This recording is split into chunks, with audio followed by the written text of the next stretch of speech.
We continue with our Patriot League previews now. Talking Lehigh, who went into 2019 with high expectations, but injuries forced them to fight through the year, which they did, making the Patriot League championship game. The biggest injury came a few days before the season when leading scorer Andrew Pettit got hurt in practice, went down for the season. They were still competitive, even in their losses. A lot of close games, finished with a 9-8 record. They then beat Boston University in the Patriot League semifinals to make their second straight Patriot League championship game, falling to Army. In addition to losing their top 4 scorers due to graduation in May, they also lose Craig Chick, who finished his career the NCAA all-time leader in caused turnovers with 160 over the course of his career. His 42 during his senior season broke his own school record for the 3rd straight season, too. He was an honorable mention All-American as a senior, along with a 3-time All-Patriot League player. While they didn't have him last year, they've got Andrew Pettit back this year. The now 3-time captain led the Mountain Hawks in scoring the last 2 seasons, scoring 66 points during his junior season 2 years ago. So the last 2 he played for them. Leading the team with 46 goals 2 years ago as well. That led the Patriot League back then. In the Patriot League 2 springs ago, he scored 12 goals, setting a Patriot League record for goals in a tournament. I'm just trying to think about warm temperatures. Because of some of those injuries, several underclassmen got an opportunity to get meaningful time last year, including Cole Kirst, who had 12 points during his freshman season. He's also competing to make the final roster for the U19 Team USA men's team.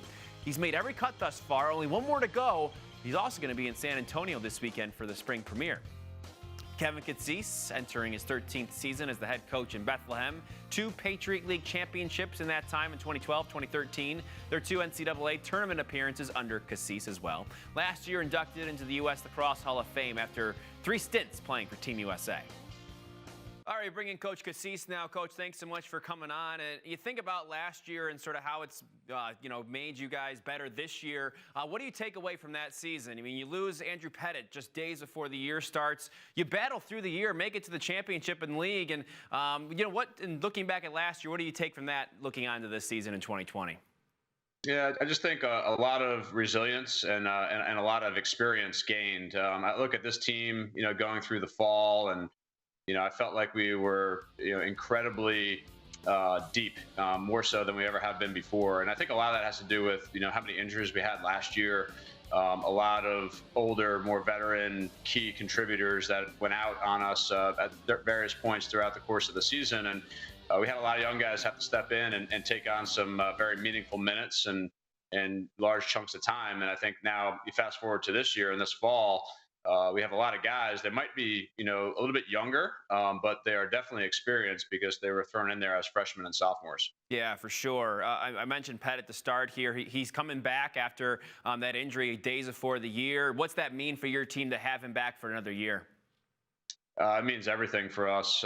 This is now going to be his 3rd year as a captain for our team. He's been very much the quarterback of our offense. And, when you lose someone like that, as a 2-time captain, as a senior a year ago, literally a few days before the opening of the season, it was really tough for us last year to overcome that. So I think, obviously you look at it, getting him back is huge for us, and especially with some of the young players surrounding him. It's going to be hopefully going to be a great offensive output that we can put together with him as the centerpiece. Yeah, you mentioned him being a captain now for multiple years. What stuck out about his recovery to you?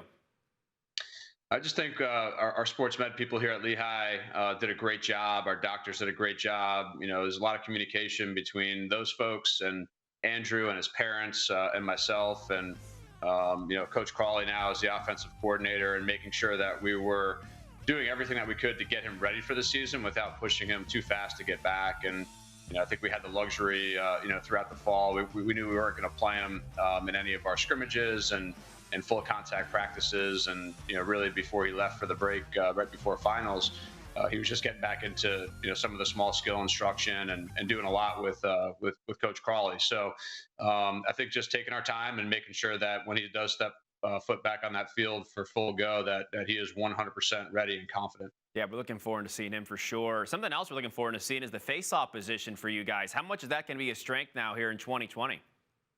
Yeah, we're looking forward to that. I mean, I think if you just any indication watching the fall and last year throughout practice, I mean, these 2 guys really get after it. And, Connor Gaffney and Michael Sisselberger, they're unbelievable competitors. They're two of the top guys, in my opinion, in the country. I think they're both going to be playing in the professional leagues before it's all said and done. Obviously, Connor being a senior and having done it at a high level for a long period of time, and Mikey coming in and having his first opportunity now, as a redshirt freshman to be able to get in there and get after it. I think the combination is lethal, and at least we're hoping it's going to be lethal. And they have worked really well together. They've worked really well with our Faceoff coordinator, Coach Will Scudder.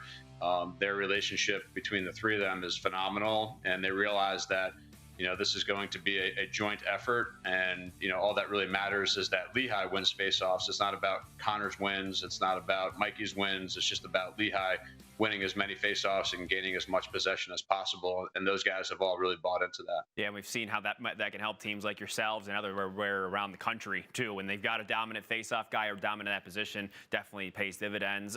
Thinking about some young guys, here in the fall that you got to see, some of the freshmen. You got that late commit and Christian Moulet as well.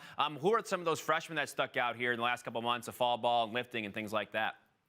Yeah, the freshmen have been impressive. I know, even looking at our sophomores, some of those guys that's an impressive class for us. And there'll be some guys that'll be put into new positions. Thinking of a guy like Tommy Schelling, who's a sophomore this year.